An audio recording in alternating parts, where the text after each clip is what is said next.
பாதிக்கப்பட்டோரின் கம்பீர குரல், பறிக்கப்பட்ட உரிமையின் போர்க்குரல், ஒடுக்கப்பட்ட மக்களின் உயர்ந்த குரல். இதோ வருகிறாரே ஏகே கரீம். உங்களில் ஒருவன் அவன், உங்கள் இதயத்தின் நண்பன் அவன், உங்களின் சகோதரன் அவன், நீதியின் முழக்கம் அவன்.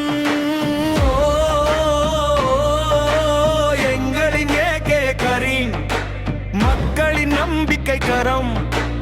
எங்களின் ஏகே கரீம், மாற்றத்தை எழுதும் சரித்திரம். தலைக்கணமில்லா தலைவன், தலைநகரத்தின் தலைமகன், சாமானிய பொறுப்பாளன், உரிமைக்காக உரக்க பேசும்